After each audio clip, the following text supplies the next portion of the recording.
Hola, soy el vegano cordobés y voy a inaugurar oficialmente mi sección Noticias pedorras sobre el veganismo, episodio 3. Porque si no se habían dado cuenta, mis dos primeros episodios fueron sobre Bertonati. Como siempre, los medios están pendientes de cualquier estudio que pueda rebatir alguno de los principios del veganismo, por más que los periodistas que elaboran estos artículos no tienen la más remota idea de cuáles son estos principios. Señores periodistas, si el humano es omnívoro, frugívoro, carnívoro, ya no es relevante a estas alturas. Y el hecho de que el humano sea o no herbívoro no es un principio del veganismo. Quizás fue un error que Gary Yourofsky mencionara esta carta en su famoso discurso.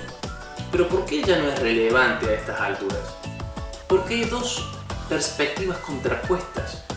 Una es la parte fisonómica del ser humano, que según nuestra fisonomía no somos carnívoros, no tenemos garras, no tenemos dientes grandes y afilados para poder penetrar el cuero ni desgarrar carne del hueso, no somos rápidos, no somos rapaces, pero tenemos el lado fisiológico que dice que sí podemos comer carne cocida hasta los 100 años sin morirnos. Por lo tanto, ¿con qué nos quedamos? Con ninguna, no nos importa eso.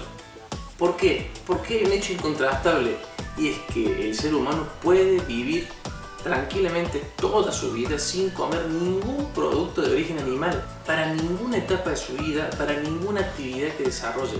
Pero vamos con el artículo pedorro del día de hoy. Esta vez es de la cadena de noticias Infobae. Como la mayoría de los encabezados sobre el veganismo suelen ser engañosos y tienen como objetivo llamar la atención. Harvard derrotó al veganismo porque la carne es esencial. Ya ni se molestan en poner signos de interrogación, así que ya no sabemos si esto es una pregunta o una afirmación. De todas formas, el título es bastante pirotécnico. Sin embargo, el copete, o sea lo que sigue el título, parece que moja bastante la pólvora. Un estudio de la Universidad de Harvard estableció que el consumo de proteínas animales ha sido determinante para el desarrollo humano, incluso antes de que el fuego se usara para cocinar. No entiendo. El estudio demuestra que el consumo de la carne es o fue esencial. No hemos entrado al contenido del artículo y ya tenemos problemas. Bien, la primera parte del artículo admite los problemas asociados al consumo de la carne, como la crueldad hacia los animales y algunas cuestiones sobre la salud. A lo que también esta chica Gabriela podría haber sumado el impacto ambiental que tiene la producción ganadera y la agricultura animal. Pero podemos asumir sin temor a equivocarnos que esta chica no tiene ni idea sobre ecología.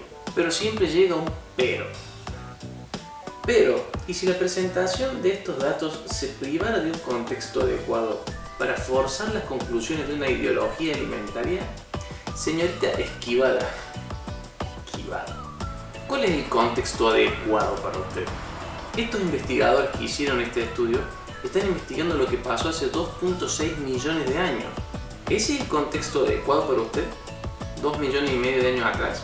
Yo pienso que en materia de alimentación humana el contexto más relevante es el hoy, el ser humano de hoy. Y otra cosita, el veganismo no es una ideología alimentaria. No es eso. Búsquelo en internet. Y nos pone el link del estudio de Harvard, el cual muy a mi pesar tuve que leerlo completo. Hay varios problemas con este estudio, sobre todo al tratar las conclusiones del estudio como hechos concluyentes.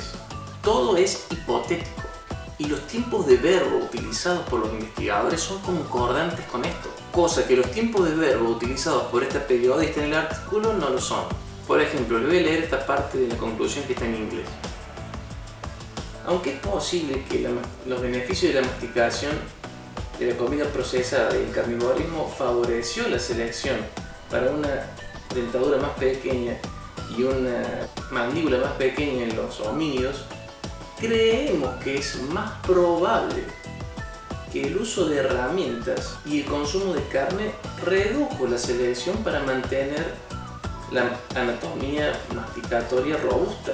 De esa manera se permite la selección para disminuir el tamaño de la dentadura facial para otras funciones como para hablar, para la locomoción, la termorregulación y hasta quizás incluso cambiar el tamaño y la forma del cerebro. Lo que este estudio está tratando de demostrar es que los homínidos evolucionaron gracias a que comían carne y que pudieron obtener energía y proteínas de la carne, independientemente de si sabían cocinarla o no, porque se cree, según este estudio, que antes de concebir el fuego ya utilizaban herramientas que les permitían procesar la carne, o sea, básicamente hacer licuadoras con piedras, lo cual nos lleva a esta teoría. La carne es más densa calóricamente que los usos. Ya voy a mostrarles qué son los usos. Al poder procesar la carne, necesitaron 2 millones menos de masticaciones en la vida, supongo, lo cual podría haber cambiado la morfología del cráneo, el tamaño de los músculos de la mandíbula y junto con esto el tamaño del cerebro. Y gracias a esto el ser humano hoy es más inteligente. Pero hay dos problemas muy graves con este estudio.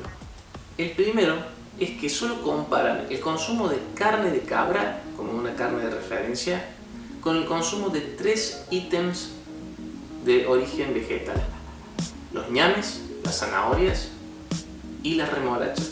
En el estudio los llaman órganos de almacenamiento subterráneo, o sea, tubérculos.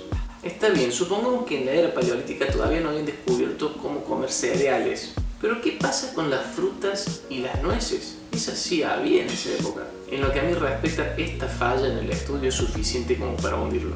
Los 3 tubérculos que utilizaban para comparar son mucho más bajos en calorías que la carne, así que creo que este estudio no sirve. El otro problema es mucho más gracioso. Estos investigadores perdieron muchísimo tiempo para tratar de demostrar que masticar carne les hizo ganar masa cerebral y disminuir el tamaño del cráneo. Pero se olvidaron de un detalle importante. Los homínidos de esa época no iban al supermercado a comprar la carne. La carne era muy difícil de conseguir, perseguir, atrapar, matar, carnear, transportar, preparar, comer, y ni hablamos de almacenar. No, de hecho no se podía almacenar la carne. No había heladeras en esa época. Y no me vengan con el verso de que en las cuevas había lugares fríos para poner la carne. No, los seres humanos de esa época eran nómades.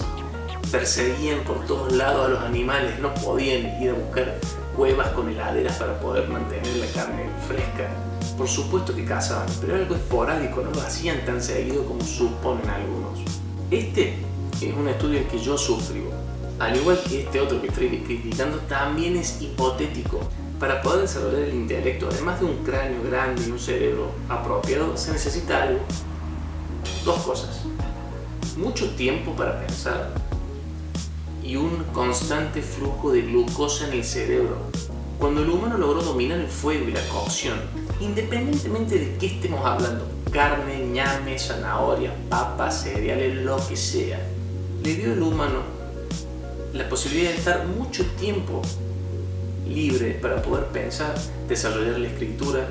Pero para terminar, supongamos que realmente le debemos a la carne ese desarrollo hace 2.6 millones de años. ¿Es realmente necesario hoy, en el siglo XXI, seguir comiéndola como agradecimiento de que gracias a la carne tuvimos este desarrollo cerebral? Los hechos son estos: no necesitamos carne, no necesitamos lácteo y no necesitamos huevos. Como siempre, si les gustó este video, denle me gusta, suscríbanse a mi canal, dejen algún comentario, compartan este video en las redes sociales cuando vean que alguien publica este artículo. Y como siempre, será hasta el próximo video.